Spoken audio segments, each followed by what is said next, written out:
We are all aware of phone addiction, and I have it. It's the first thing I check when I wake up in the morning, and I've made a really bad habit of picking it up at random moments that should be mundane, like just walking from my bed to brush my teeth or to do my laundry, or even the 30 seconds it takes for my coffee beans to bloom. It's so bad that my screen time is 6 hours and 7 minutes daily. Now I can explain this, okay? I am constantly having YouTube on in the background, so I listen to it like a podcast. You know what I mean? That's not me looking at my phone. Although maybe constantly having noise on in the background is a problem in and of itself. So realistically, if we were going to take away the amount of time spent on YouTube in the background and on maps, which is obviously in the background, that would probably average out to 3 hours a day, I'm gonna guess. Being nice with myself, 4 hours a day maybe. And of course that leads me to ask myself the question, how many books could I get done if I spent all of that time reading? So I'm gonna figure that out in the course of the next 3-ish days. I already have some books here that I want to read, but I feel like it's only appropriate we go to Barnes & Noble first because it's so fun and I want to buy a new candle. We got this bookshelf in, so perhaps I fill up my bookshelf. And last time I was at Barnes & Noble, I discovered that they sell these homesick candles, which I actually really like the aesthetic of, but that's really bad because now every time I want to go buy books, I'm going to want to buy candles.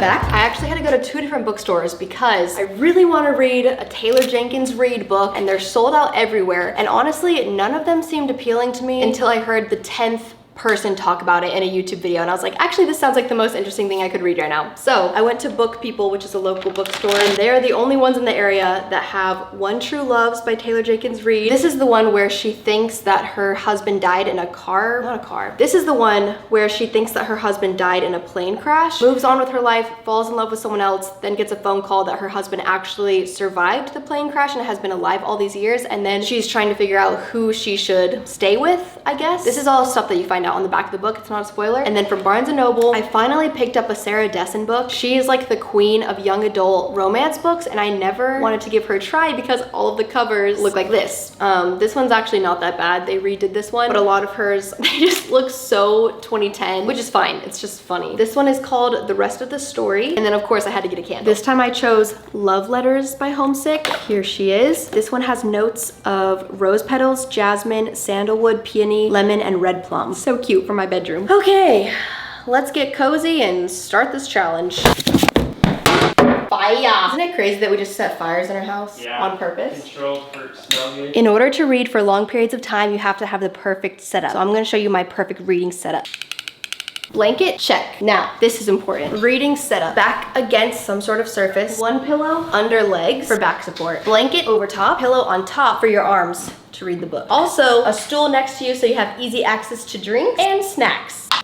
And now I just need to choose what book I'm gonna read first. Ugh, I am so chill right now. That is a extremely niche TikTok reference. Also, can you guys tell that it's cloudy outside because it's 1:30 and it seems a little bit dark, but it's perfect reading weather. So I either want to read One of Us is Lying or One True Loves first, but I think I'm gonna read One of Us is Lying because I'm really in the mood for a murder mystery. And if you don't know, this is a young adult murder mystery. And basically everyone is in detention, I think. The brain, the beauty, the criminal, the athlete, and the outcast are all in detention, but somebody dies before they leave. And then everyone is trying to figure out who did it. And I think the killer is like pitting everyone against each other. And you're trying to figure out who did it. What a good time. I'm gonna read this one first, which means I need to get into position. It's 1:30 and I am hitting start.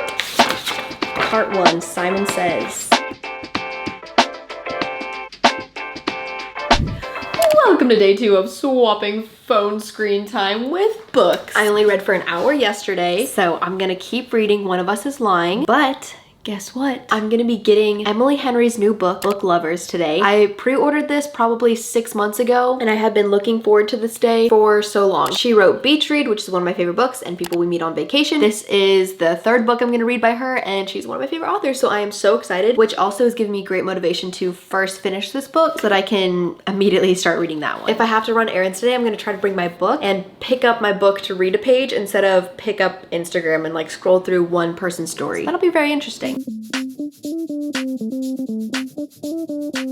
I just read for like 45 minutes, checked my phone, which I really shouldn't have because Book Lovers got delivered. What am I supposed to do? I'm actually really invested now though. I don't know if you saw my reaction, but I'm on page 140 and these people's secrets are juicy. They're also getting framed as murderers. So it's a very intriguing book and you're constantly changing POVs. So it's super fun. Like everyone's POV is equally interesting and juicy and crazy. So this book is very fast paced and good and I love it. But I also, Book Lovers is on my porch. What the heck? But I'm really not that tempted to read it yet because I am invested in this one, like I said, but I also really want to finish this one because I also want to see what happens in this. I waited for this day so long. I'm trying not to hype it up too much in my head because I don't want to disappoint myself, but let's open it.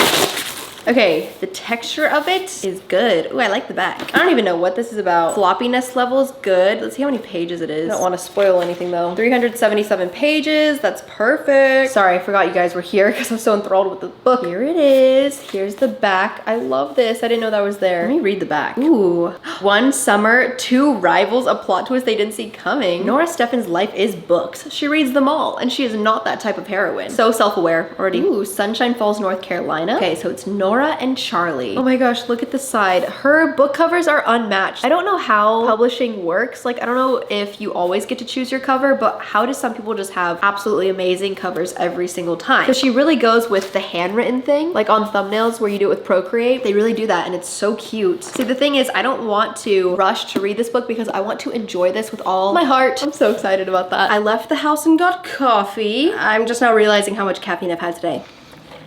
Ooh, I'm on page 229. There's 360 pages, I think. And when I was looking at the last page, I think I might have spoiled something for me, but I don't know if I'm correct in what I think the ending is. So I really want to finish this so that I can find out what happens and so I can also just read like the first chapter of Book Lovers. I'm so excited, but it's not taking away from this book. This book is still so good. I've been reading for almost 2 hours today, so I'm gonna hit start and keep on reading.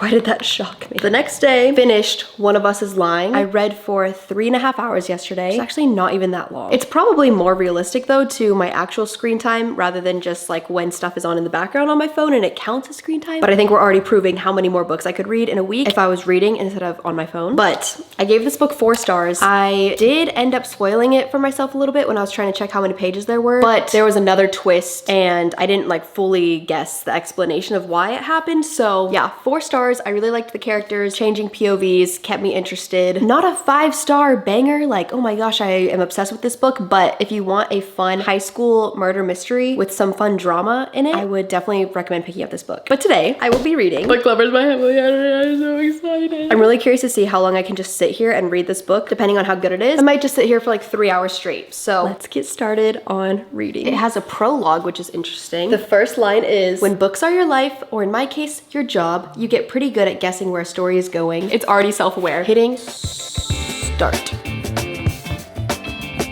Love Emily Henry's writing so much. I'm trying to savor this feeling. You do not get this feeling every day when you read a book, okay? Trying to use an actual bookmark for once. We're on page 57 and the banter is amazing.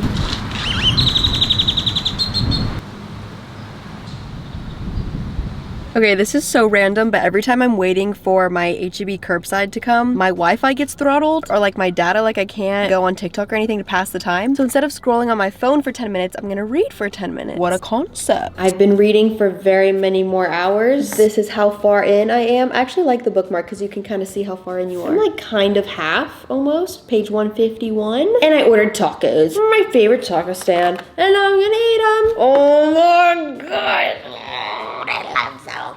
I've had these tacos 4 times this week. Fine, I'll show you them. Basically, you dip them into this liquid. Yeah. Honestly, I shouldn't have filmed that because I know when I'm editing this video, I'm gonna start craving it again. Hey guys, Ryan is upstairs with some friends, but it's the next day and I'm gonna keep reading. Ooh, chapter 20.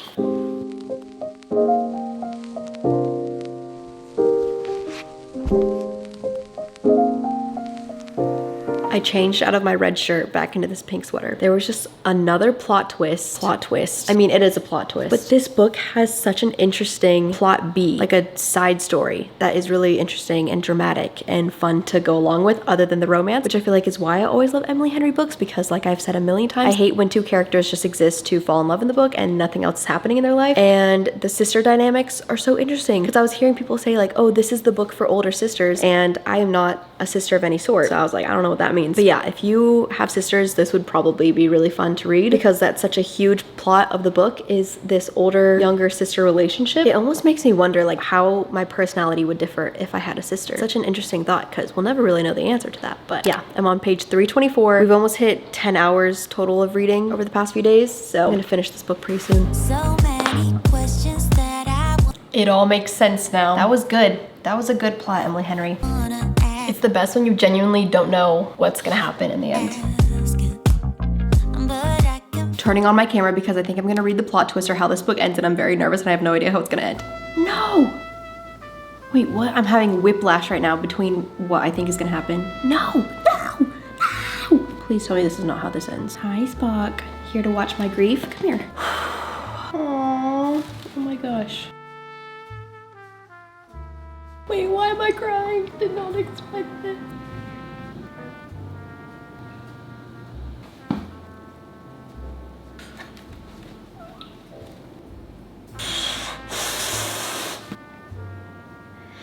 Epilogue time, epilogue.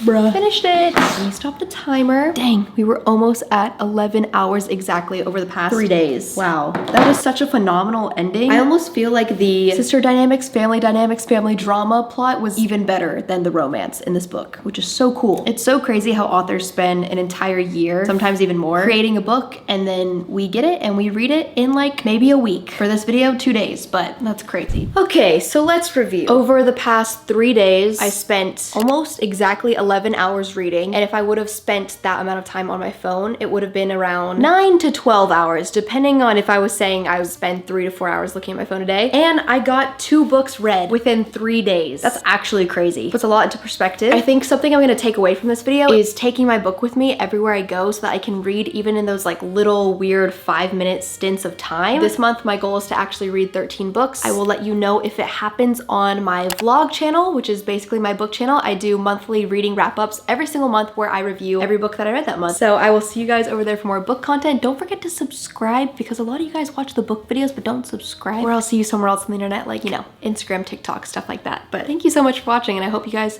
took away something from this experience.